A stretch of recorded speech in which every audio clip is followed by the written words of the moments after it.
எரேமியா 8ஆம் அதிகாரம்.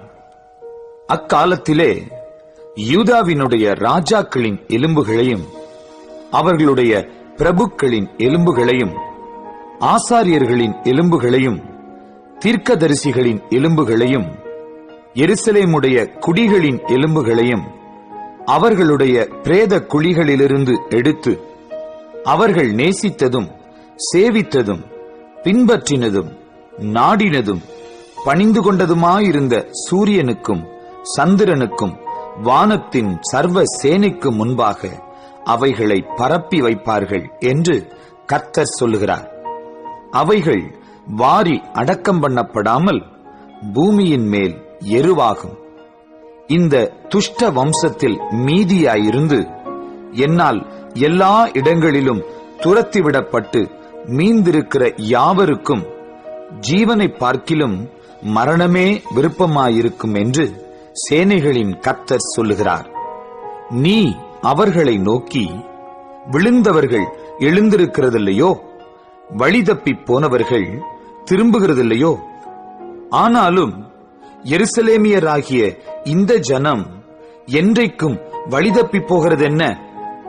கபடத்தை உறுதியாய் பிடித்திருக்கிறார்கள், திரும்ப மாட்டோம் என்கிறார்கள். நான் கவனித்து கேட்டேன், அவர்கள் யதார்த்தம் பேசவில்லை. என்ன செய்தேன் என்று சொல்லி தன் பொல்லாப்பின் நிமித்தம் மனஸ்தாபப்படுகிறவன் ஒருவனும் இல்லை. யுத்தத்துக்குள் பாய்கிற குதிரையைப் போல அவரவர் வேகமாய் ஓடிப்போனார்கள். ஆகாயத்திலுள்ள நாரை முதலாய் தன் வேளையை அறியும். காட்டுப்புறாவும் கொக்கும் தகைவிலான் குருவியும் தாங்கள் வரத்தக்க காலத்தை அறியும். என் ஜனங்களோ கர்த்தரின் நியாயத்தை அறியார்கள் என்று கர்த்தர் உரைக்கிறார் என்று சொல். நாங்கள் ஞானிகள் என்றும் கர்த்தருடைய வேதம் எங்களிடத்தில் இருக்கிறதென்றும் நீங்கள் சொல்லுகிறது எப்படி? மெய்யாகவே இதோ வேதபாரகரின் கள்ள எழுத்தாணி அதை அபத்தமாக்குகிறது. ஞானிகள் வெட்கி கலங்கி பிடிபடுவார்கள். இதோ கர்த்தருடைய சொல்லை வெறுத்து போட்டார்கள். அவர்களுக்கு ஞானமேது? ஆகையால் அவர்களுடைய ஸ்திரீகளை அந்நியருக்கும் அவர்களுடைய வயல்களை அவைகளை கட்டிக்கொள்பவர்களுக்கும் கொடுப்பேன்.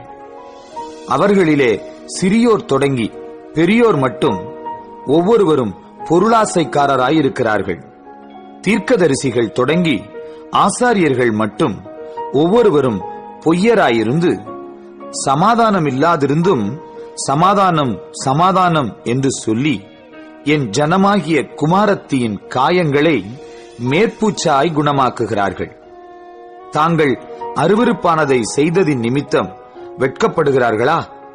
பரிச்சேதம் வெட்கப்படார்கள், நாணவும் அறியார்கள். ஆகையால் விழுகிறவர்களுக்குள்ளே விழுவார்கள். நான் அவர்களை விசாரிக்கும் காலத்திலே இடருண்டு போவார்கள் என்று கர்த்தர் சொல்லுகிறார். அவர்களை முற்றிலும் அழித்து போடுவேன் என்று கர்த்தர் சொல்லுகிறார். திராட்சை செடியிலே குலைகள் இராது, அத்திமரத்திலே பழங்கள் இராது, இலையும் உதிரும். நான் அவர்களுக்கு கொடுத்தது அவர்களை விட்டு தாண்டி போகும் என்று சொல். நாம் சும்மா இருப்பானேன்?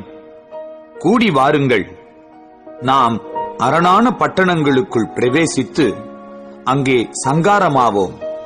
நாம் கர்த்தருக்கு விரோதமாய் பாவம் செய்தபடியால் நம்முடைய தேவனாகிய கர்த்தர் நம்மை சங்காரம் பண்ணி நமக்கு பிச்சு கலந்த தண்ணீரை குடிக்க கொடுக்கிறார். சமாதானத்துக்கு காத்திருந்தோம், பிரயோஜனமில்லை. ஆரோக்கிய காலத்துக்கு காத்திருந்தோம், இதோ ஆபத்து. தானிலிருந்து அவர்களுடைய குதிரைகளின் மூச்செறிதல் கேட்கப்படுகிறது.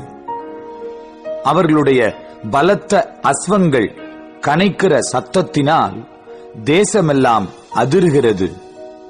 அவர்கள் வந்து தேசத்தையும் அதில் உள்ளவைகளையும் பட்டணத்தையும் அதன் குடிகளையும் பட்சிப்பார்கள்.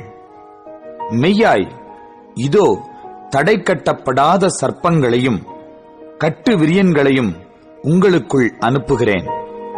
அவைகள் உங்களை கடிக்கும் என்று கர்த்தர் சொல்லுகிறார். நான் சஞ்சலத்தில் ஆறுதல் அடைய பார்த்தும் என் இருதயம் பலட்சயமாயிருக்கிறது. இதோ சீயோனில் கர்த்தர் இல்லையோ, அதில் ராஜா இல்லையோ என்று என் ஜனமாகிய குமாரத்தி தூர தேசத்திலிருந்து கூப்பிடும் சத்தம் கேட்கப்படுகிறது. ஆனால் அவர்கள் தங்கள் சுரூபங்களினாலும் அந்நியரின் மாயைகளினாலும் எனக்கு கோபம் உண்டாக்கினது என்ன என்கிறார். அறுப்பு காலம் சென்றது, கோடை காலமும் முடிந்தது. நாமோ ரட்சிக்கப்படவில்லை. என் ஜனமாகிய குமாரத்தியின் காயங்களினால் நானும் காயப்பட்டேன். கரி கருத்திருக்கிறேன். திகைப்பு என்னை பிடித்தது. கீலேயாத்திலே பிசின் தைலம் இல்லையோ? ரண வைத்தியனும் அங்கே இல்லையோ? பின்ன ஏன் என் ஜனமாகிய குமாரத்தி சுஸ்தமடையாமற் போனாள்?